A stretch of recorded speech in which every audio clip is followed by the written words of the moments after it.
Welcome to the platform where the stories weigh a ton. This is where some of the MHSPLA's best tell real stories about what it takes to build themselves and their teams under the bar. I'm your co-host, Chris Whitaker, and we're glad you're here. Hey, if you're really enjoying this show, please make sure you subscribe, follow, and leave a review on all major podcast hosts, Spotify, Apple, YouTube, Amazon Music, and many more. That support helps us continue to grow the show and bring the conversations that you want to hear right here to the platform. And hey, if you want to rep the platform, head on over to our Fourth Wall shop at MHSPLA-shop.fourthwall.com, where you can grab the platform logo cap, our podcast tee, and other MHSPLA gear that helps support the show. If you'd like to give us feedback or suggest a guest or topic for the show, please email info@mhspla.com and we'll get back with you. Today's episode is episode number 20, featuring our conversation with Manistee High School powerlifting coach and MHSPLA's newest board member, Jason Kaminski. Jason came up through the Manistee powerlifting tradition as a lifter himself before becoming a coach there for the past 12 seasons, helping the program win a state title as the smallest school to do it at the time, and more recently taking it from a club activity to an official recognized varsity sport with letters and coaching set. In this episode, we get into rebuilding the girls program, his 6-week training cycle, coaching without a classroom in the building, and how lifting became his own tool for handling a tough diagnosis early in life. So, lock in. Step up. It's time for the platform with Jason Kaminski. Hit the intro music. Welcome to the platform where the stories weigh a ton. Squat, bench, dead, we rise as one. Michigan's lifters, this is our home. Turn it up, feel that foam. This is the platform.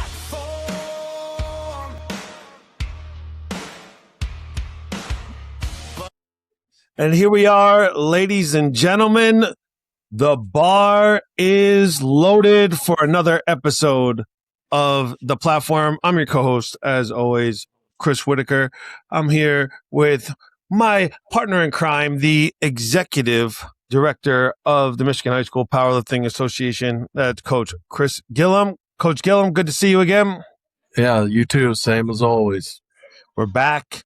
And we got one of our own here today with us, one of our fellow board members out of Manistee High School, right, new to the board this year, Mr. Jason Kaminski. Welcome to the show, Jason.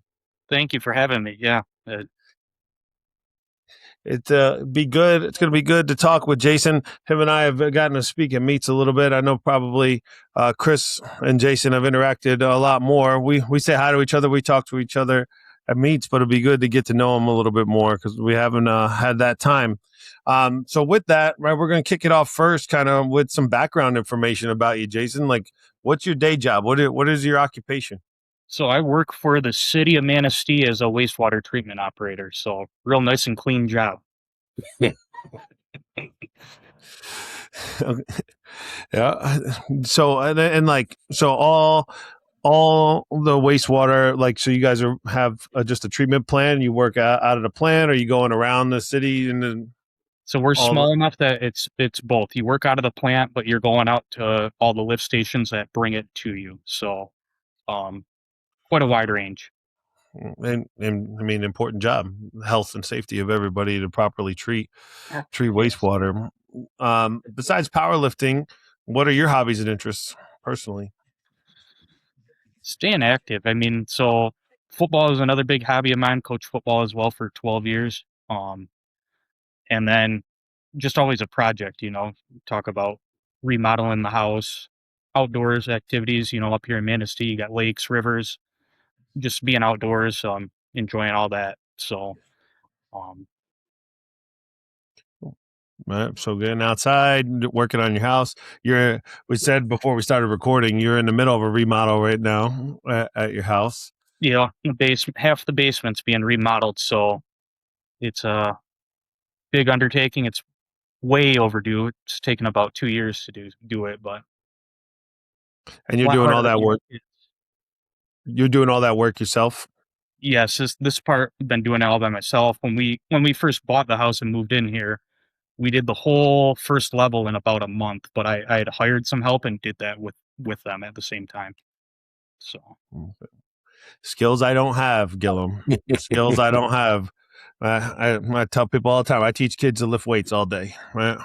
When it comes to building stuff, I call in the professionals usually. What's your relationship status? Wife, kids? so I've been married for 6 years. Well, coming up on 6 years next month, and we have 3 kids. Daughter that just turned 5, a son that is 3, and then our youngest is turning 1 next month as well. So been busy with that. Young family. Yeah. God bless you.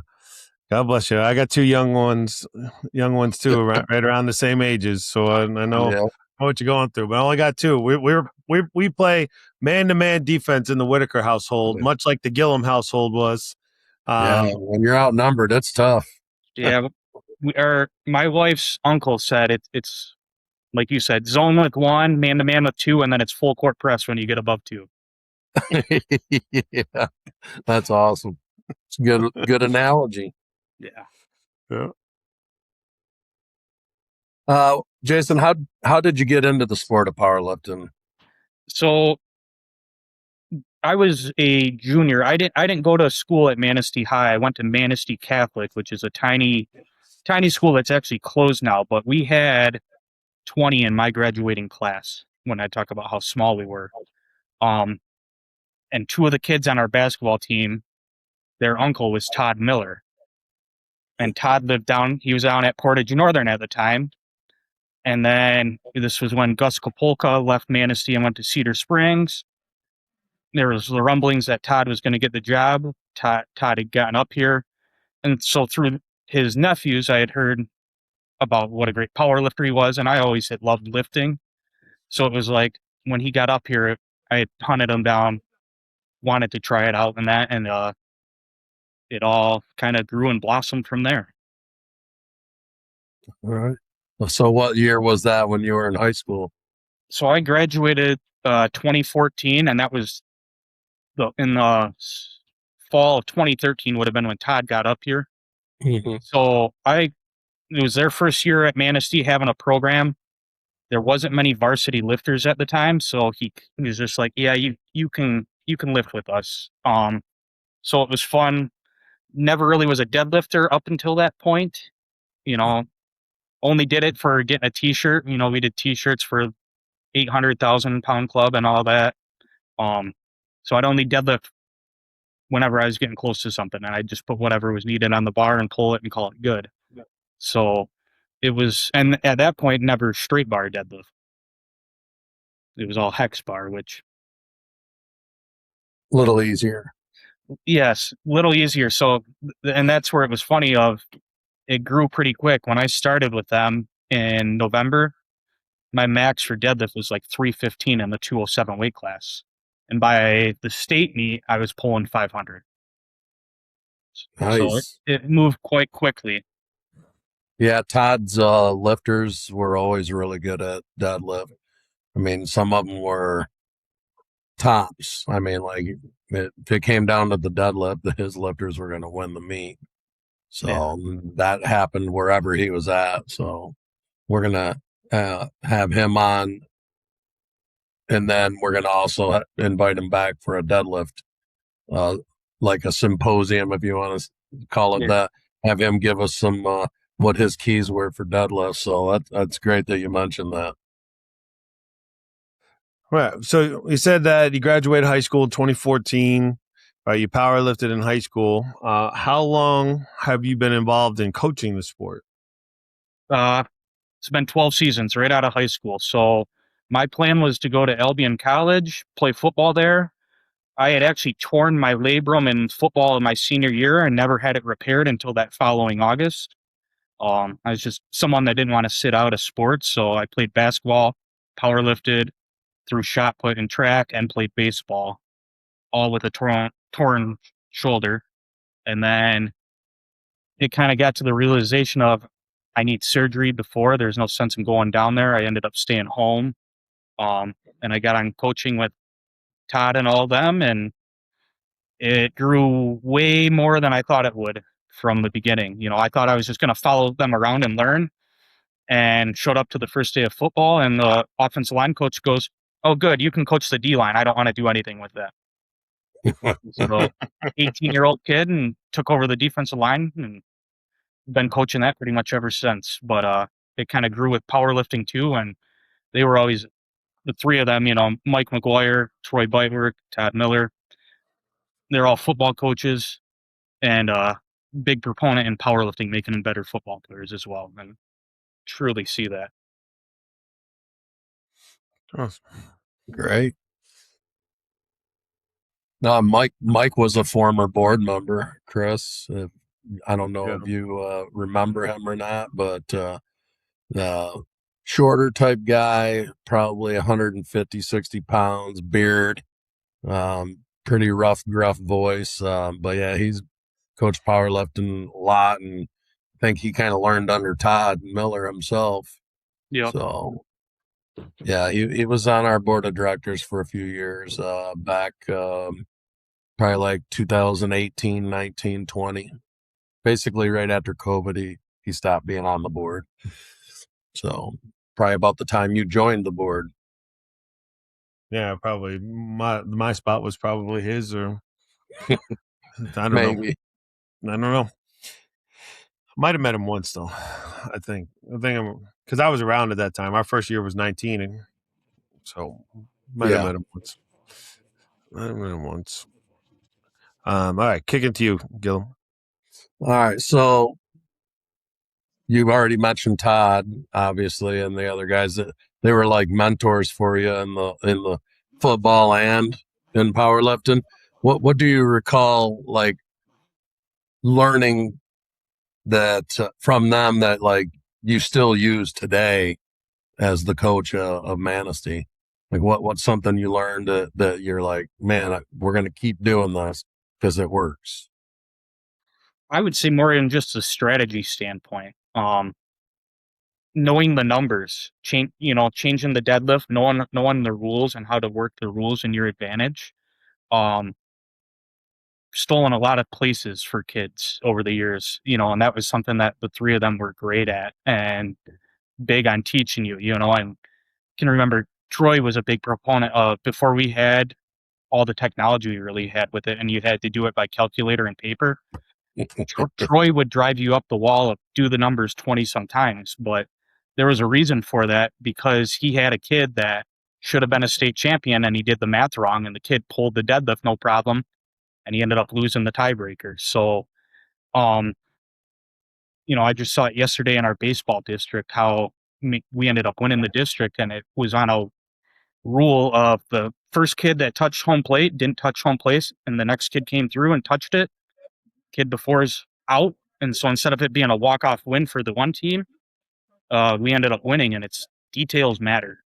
That's something I've really just learned, and I would really paid attention to in the last couple of years, of like the details make the difference. Nice. Well, that's good. I mean, we talked with, so 2016, that's like your third year technically helping. Yeah, I would have. You guys won the state title at Manistee, right? Yeah. Which at that point we were the smallest school to ever win it. And then I think Lawton the next year trumped us on that. But yeah, with 5 guys, that's nuts. Yeah. But so yeah, that man, you're a young buck experiencing all this success. It must have been pretty nice learning from those guys. I mean, they're savvy veterans by the time you were learning from them. Well, and that's, I think of those three as the big three. For Manistee, they hired all those guys at once. For being a small town, that was a big move that you don't really see that often. But yeah, they were all seasoned veterans. They were great to learn from, and they were all very different in their own ways. They'd argue with each other until death, but Todd always said, he goes, you don't want a bunch of people that just agree with you, or, they want you. You got to think about what you're doing and challenge you to make you better. Yeah.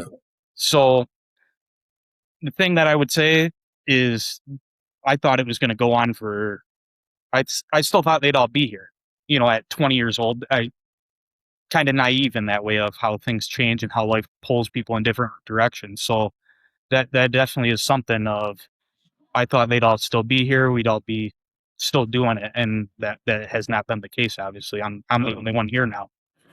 Yeah, I mean, that is kind of unfortunate, but I don't know that many people have the Rolodex of people to call for ideas and suggestions that you do. That. So I'm sure that they're willing and able to help you in any way possible.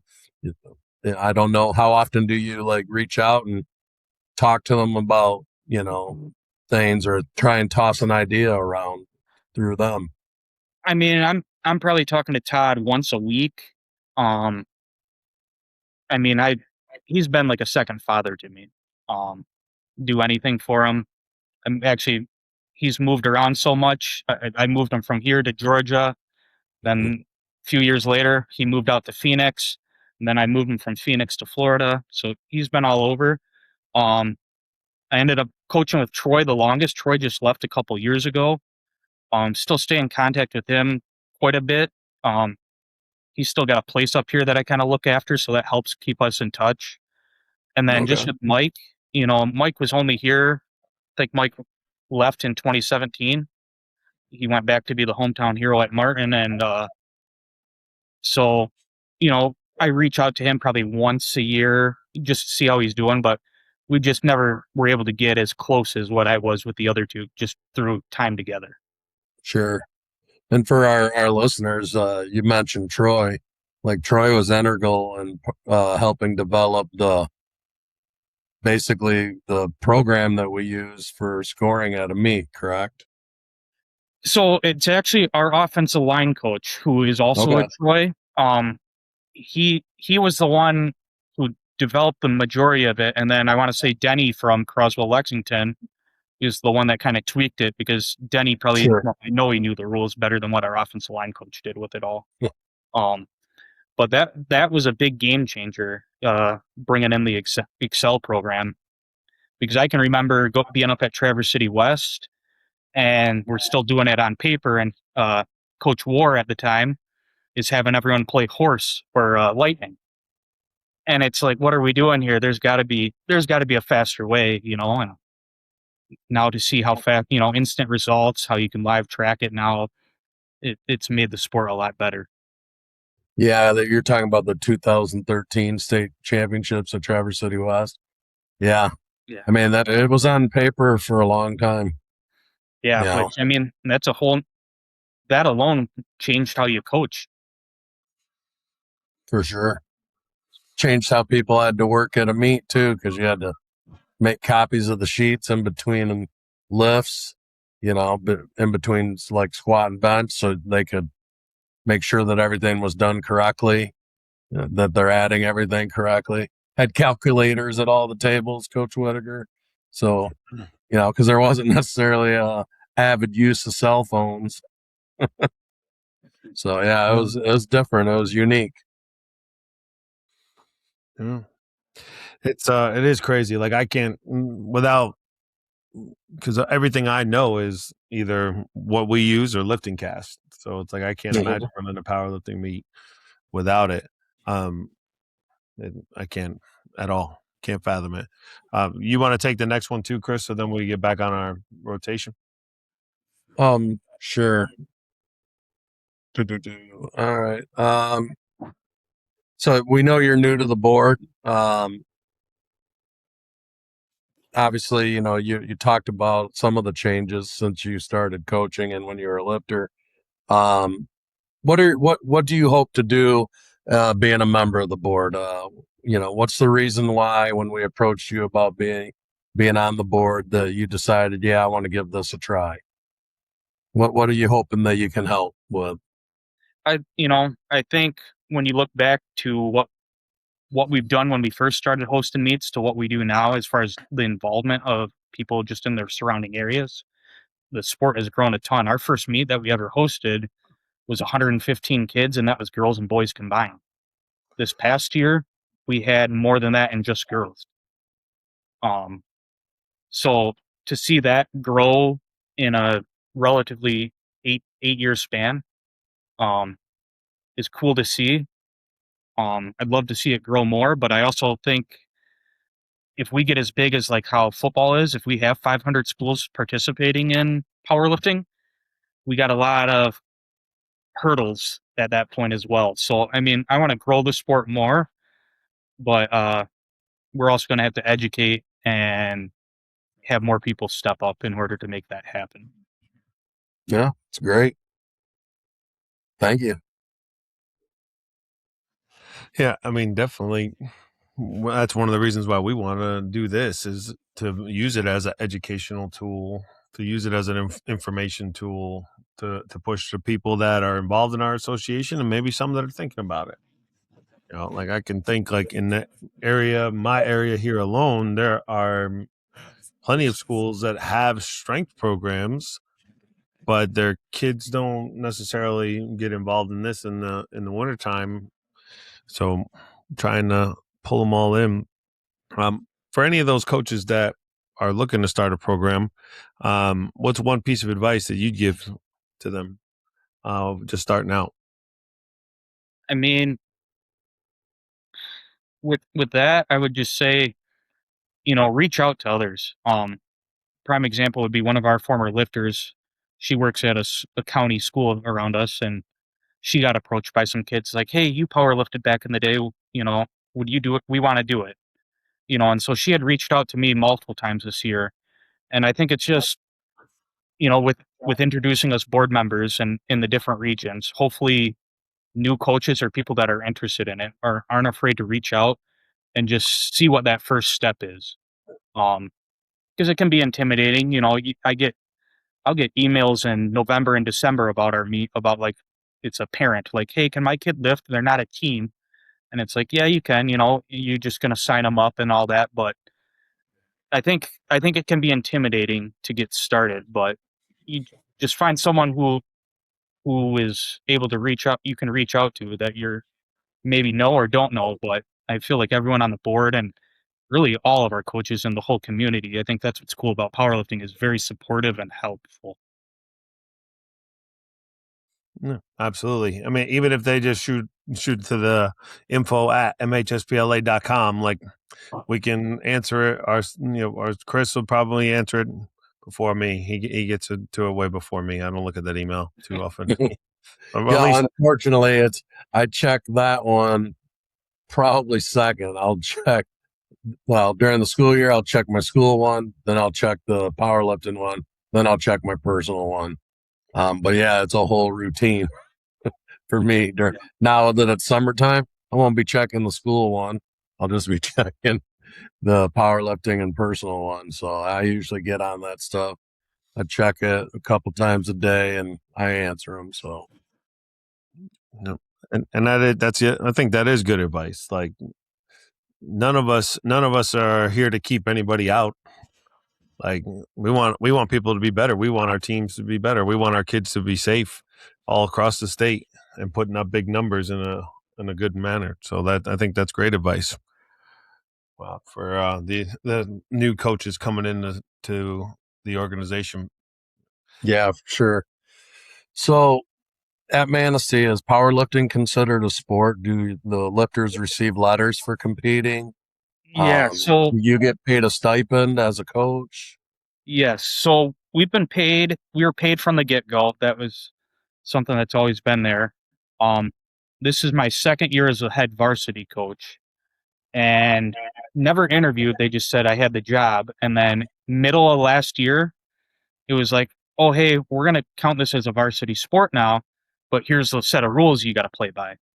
And it was like, so it kind of fumbled through that of like, well, we never did that before, but now we're doing it. So this year was a lot smoother in that regard of like, hey, you got to plan a banquet now. You're going to actually hand out some varsity letters. Whereas before. That was never a thing. So, it is cool to see as you listen to a lot of these, how more and more are saying that they're considering it a varsity sport. Okay. So, I mean, you were part of taking something that maybe, you know, Todd and them got the wheels in motion, but you've been the transition to making it an actual letter sport at your school. And I mean, that's something that's a feather in your hat there, because not many people can say that, but we're finding more and more are getting into that with their schools, and and some people are inheriting programs that already had that status. So Yeah. that's awesome. Congratulations. I didn't realize that it was just like the last couple of years for you guys. That's cool.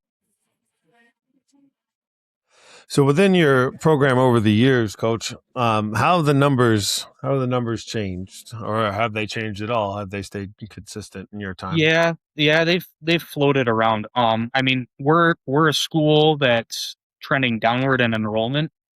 When I started coaching, we were almost to 500 kids in the school. This past count day, we were at 341. So we've lost about almost 160 kids. And so we're about 20 boys on the team. And this year was actually, before we had just 2 girls that lifted with us.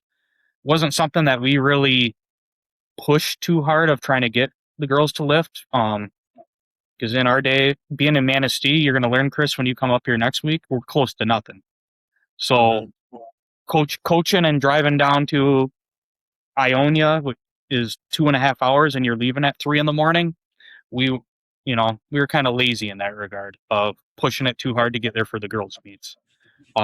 This past year, we had 7 girls lift though, and you can kind of see, you're breaking down that barrier of like, oh, it's just for boys, and they're lacking confidence in lifting with boys. But you could see it grow this year, and I think also with me, I maybe come off as a little standish or rough around the edges, or I'm intimidating to the female lifter. But after they get to talking with me, they're like, "Oh no, he's fine. He's not as scary as he looks." Yeah, you might want to consider shaving, Coach, like I have, because that might be what's scaring them a little bit. I'm just kidding around with you. But if you're not careful, 2 to 7, next thing you know, it's going to be 14, 20. You could see a big, huge explosion. And then you start getting enough girls, and the boys will be like, well, we can't let them have more than us. Yeah. So maybe you'll see an explosion on your rosters. Who knows? Yeah, I told one of the girls this past year, because she didn't even lift at our meet. Her brother was a lifter for 4 years for us. And I was like, I think you'd be really good at it. And then I had one of the girls talk to her. She's like, okay, I'll try it. And she had pretty good success. But I told her goal now is, I go, you need to get enough girls that we can take a bus so I don't have to drive the van in the morning now. Make it a little Nice. less stressful for me. There you go. So That's awesome. That's great. No, not being a teacher in the building too, that probably makes it a little harder to recruit. very much so. That's been the biggest challenge. Both me and our head football coach, who's our JV coach that we call it, which we really are just co-coaches of it, but title wise, that's what it goes on the paycheck. But neither of us are in the building, and that has been a challenge because I don't get out of work until close to 3:30, and the kids get out of school at 2:40. We do have a lifting class during the day, and I program that, and then our middle school football coach teaches it. So we're working through that. Just in the last 2 weeks, we've created Google Classroom because I got tired of printing off Excel sheets every week and going in a filing cabinet and organizing for them on Sundays. So we're working through Google Classroom right now, figuring that out. Yeah, trying to get a little bit of my weekend back. So, Yeah, that's smart. Google Classroom's a great tool to use because, you can record videos and upload it on there and let the kids look them over to correct, and leave notes on there for correcting form and technique. So I kudos to you. I used Google Classroom a lot. So I got to give credit to my wife. She pointed it out to me. She's a teacher. Okay. Like, well, why don't you try Nice. this? Yeah. Okay. So Perfect. You just need that base of communication, right? And to share information, to collect information. It's it does help a lot. We wound up switching it and started using Team Builder, and that has taken us where like you can't manage the number of kids that we see through our weight room every day, regardless of sport, very easily. But Team Builder helps us to do that for a lot of the same reasons you're talking about. yeah. Mhm. For sure. Powerlifting's a sport where people fail. You know that. Have you had a failure in your own experiences? It could be as a lifter or just in life in general, where that failure ultimately set you up to have success later on down the road. I would probably say so. I was diagnosed going into my 7th grade year with type 1 diabetes, and I think a lot of what transpired after that I would consider failures. Just how I handled it, um, and how I treated people in a lot of situations. It was just a lot of change and a lot of change of emotions that I didn't know how to deal with.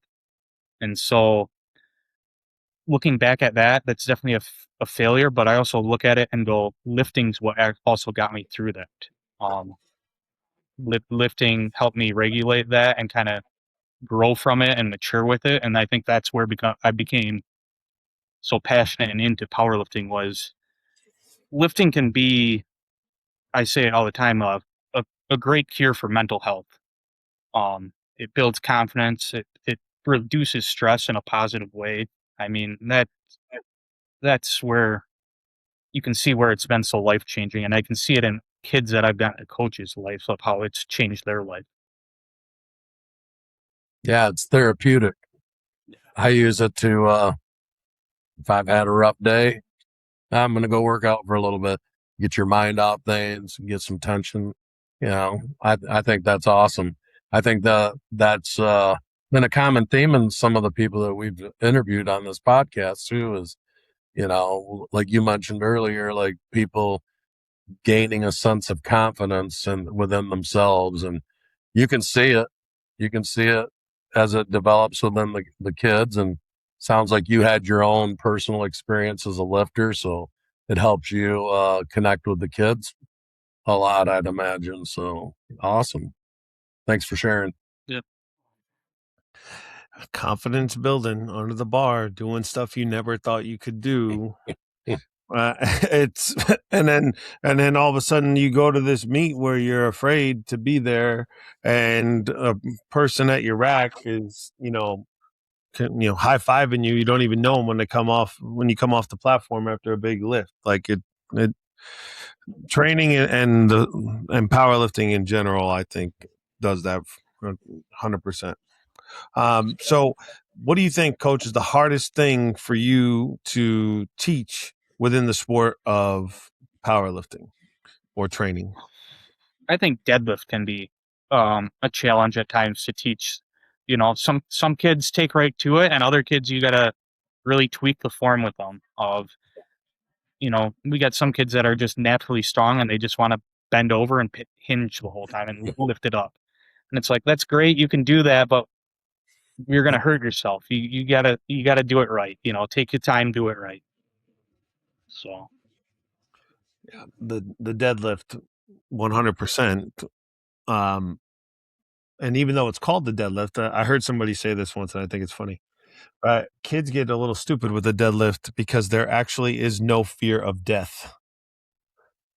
The bar's not going to fall on you.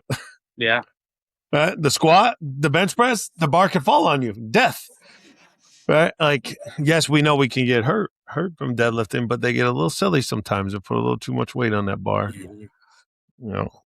And getting them to feel their hips to be able to do it right was always a big thing.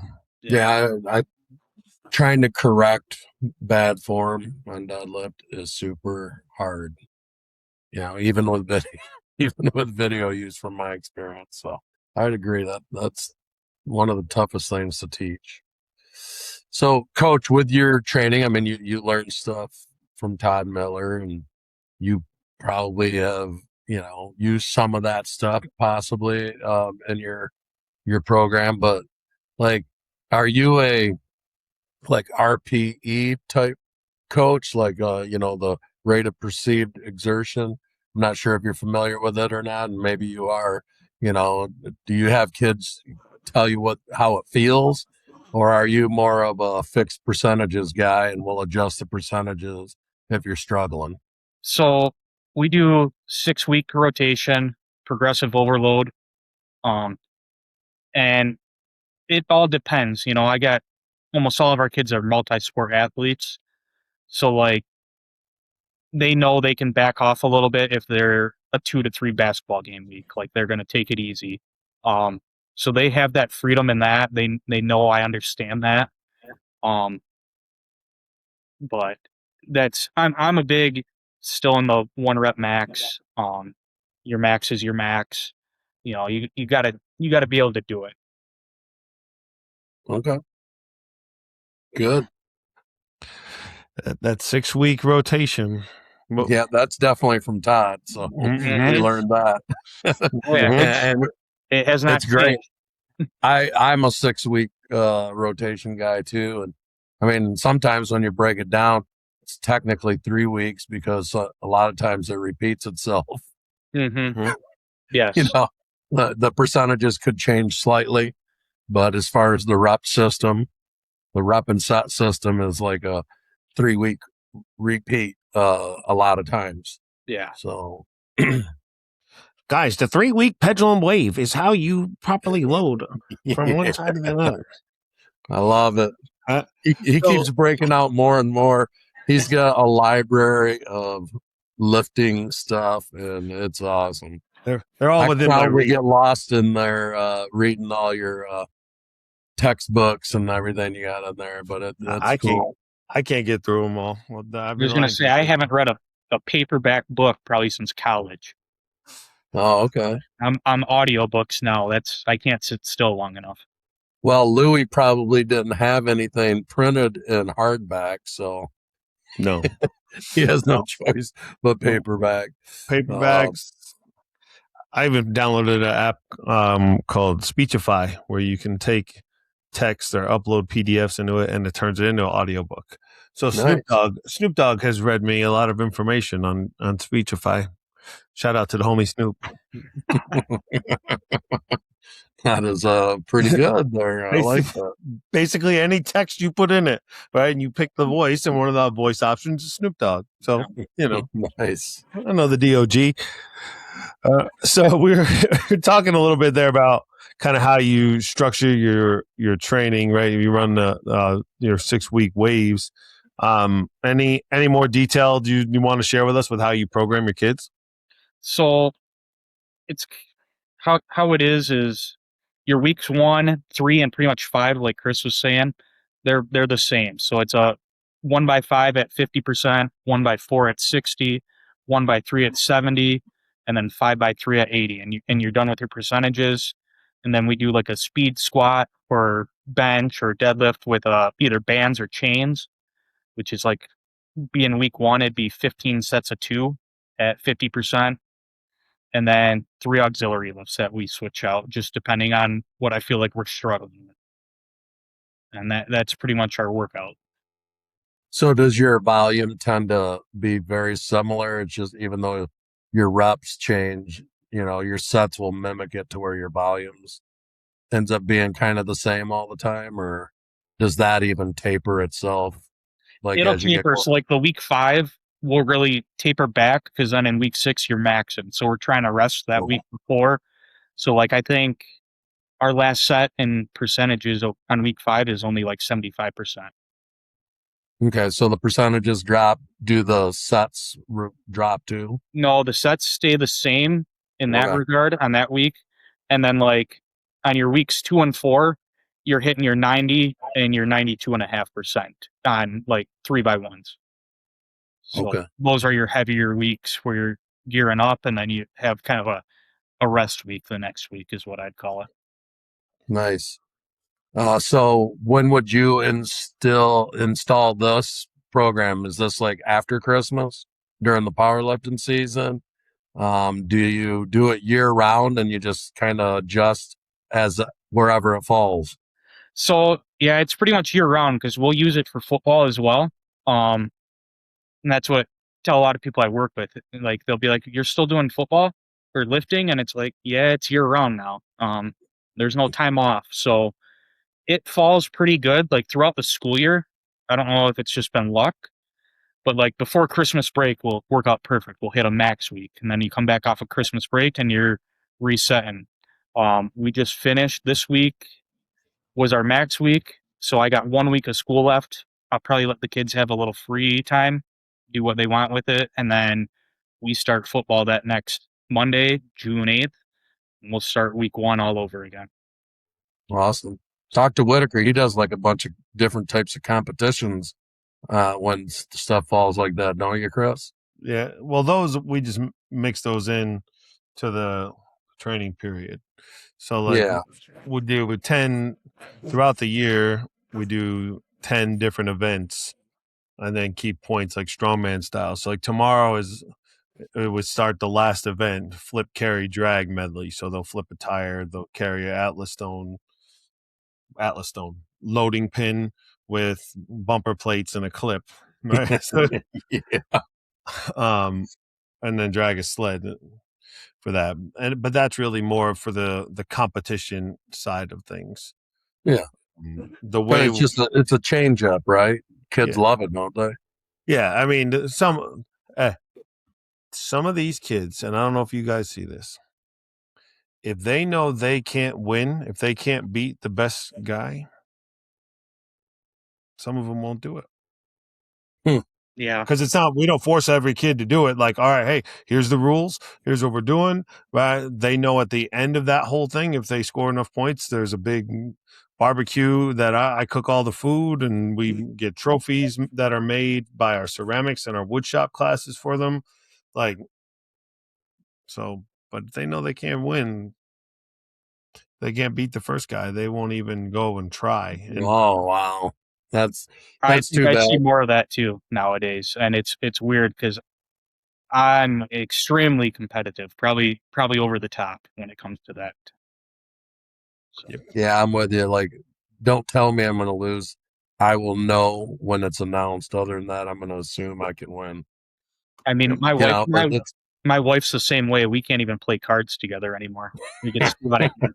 So I got you. My wife would say the same thing about me, so I'm pretty competitive. It doesn't matter. My kids get frustrated with me.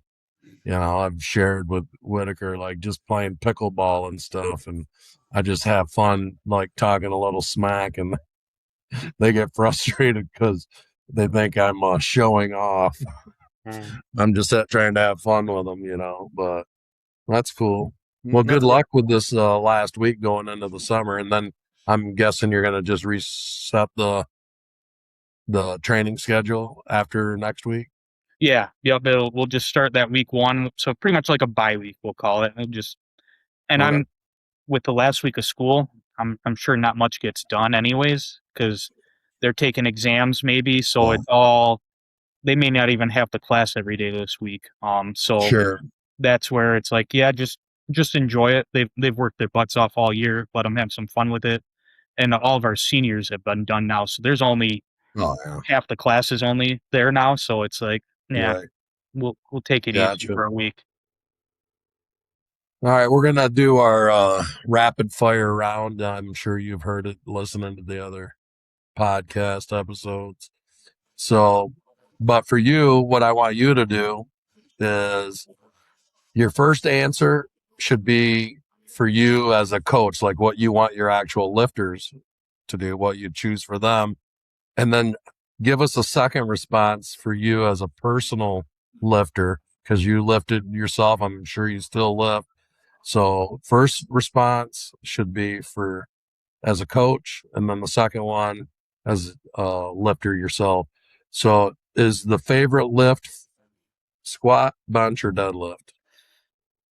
I would have to go bench. I always enjoyed bench just because I was always better than most at it, especially in the school in the area.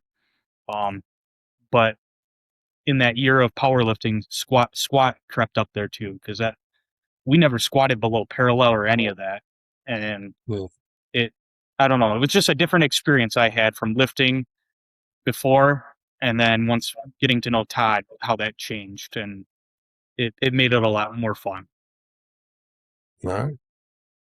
With your squats, you're putting the bar low or high? High bar or low bar squat? High bar. All right. Sumo or conventional for deadlift? So for myself, conventional. I could never get my hips to like sumo, but for coaching, if you can get the kid to do sumo, it's better in the long run. 1 rep max or rep PR? 1 rep max. For the kids and you? Yeah, I believe the kids, because when it comes down to competition, the kids got to know they can do it or even have the idea that they can do it, because otherwise there's that belief's not there. All right. What is the best accessory exercise that you have your kids do for squat and that you do yourself personally? I would say jump squats. For the kids, they hate them, but it helps drive that explosion. Um, for myself, I would say pause squats. So jump squats, are you doing that with the hex bar? No, you're doing it with the bar on your back, and you're leaving the ground as much as you can. Okay. Awesome. Best accessory exercise for the bench press? Coaching wise, I would probably say I'm going to go with incline bench. And then for myself, and I think maybe this is because of having a torn labrum, but I always struggled with that second half of the lift. So we used 2 foam pads, and I just called it 2 foam press. Doing that half rep or like a towel. Yeah, like a board press. Yeah. Yeah. I got you. Right, into that foam. Right? What's crazy, because they would do that at Westside too, right? The foam kind of grabs the bar a little bit on you. Now you got to work a little bit harder to press it out. Yeah, it's resisting the distance of travel, but also like that kind of like sucking the bar in, and then you have to work out of that. Yeah. Anyway, I might have to program that one, Coach. I haven't done that one in a while. Yeah. And for deadlift, what's the best accessory exercise that you found? So I always like opposite. So if you're a conventional puller, I'm going to still make you do sumo. Believe you got to be good at both, or at least know how to do both. It makes you, but that'd be my one for kids. And then me personally, I like good mornings. All right. Yep. So that's the end of our speed set questions here. So now at this point, usually we kick it to, we're down to 2 ways, right? Sometimes Coach Gillum goes first, sometimes the guest goes first. Gillum, you want to go first? No, I mean, I asked a lot of what I wanted to earlier, so let's give this to Jason to take it on home.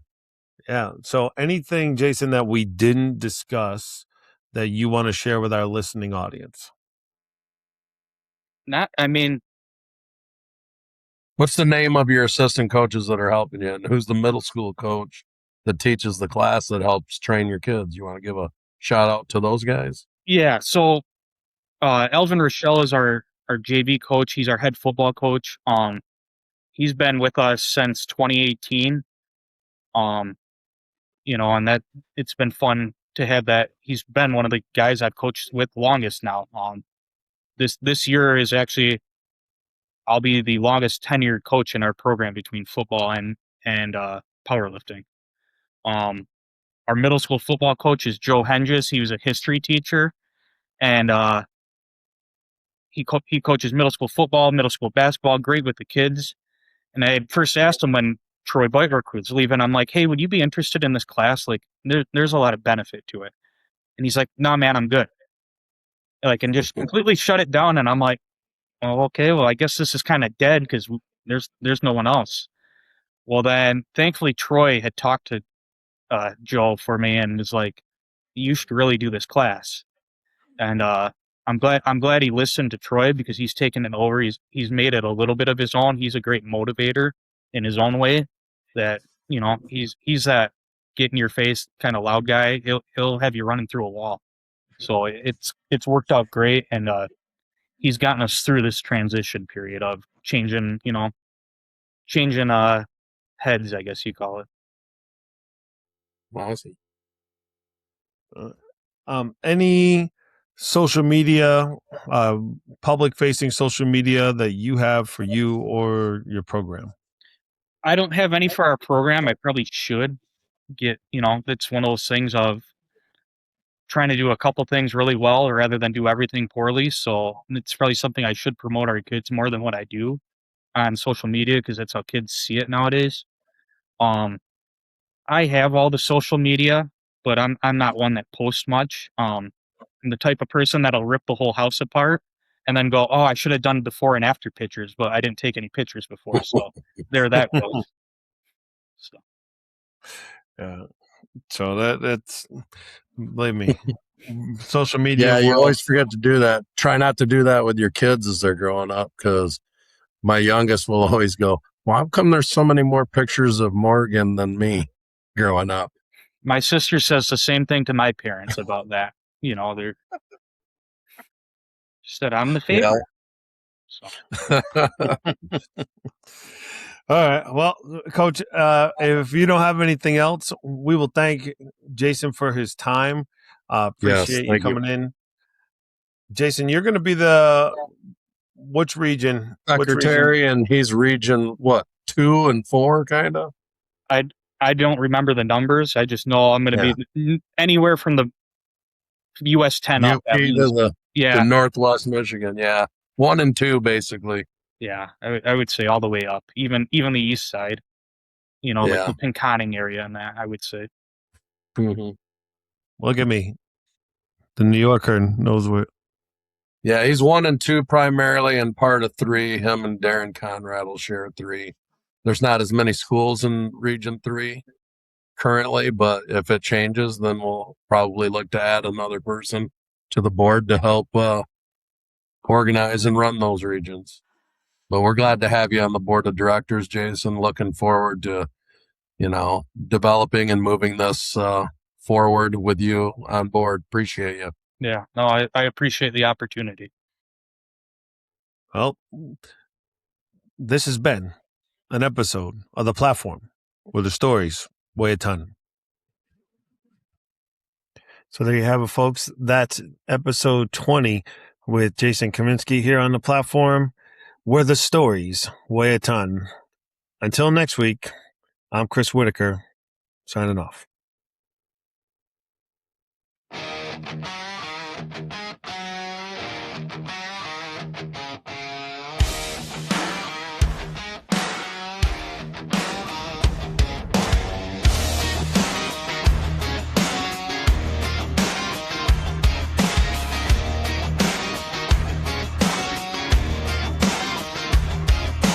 Bars chalked up, clocks counting down. Another early morning in a small town gym right now.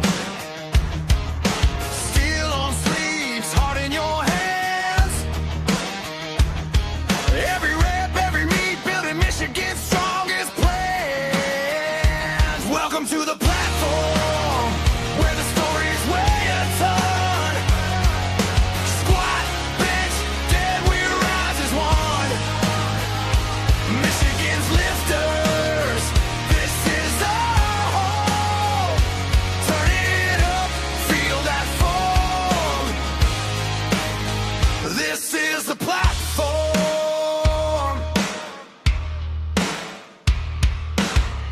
Bus rides, late nights, singles in the duffel bag. White lights, red lights, every call, every flag. From the first warm up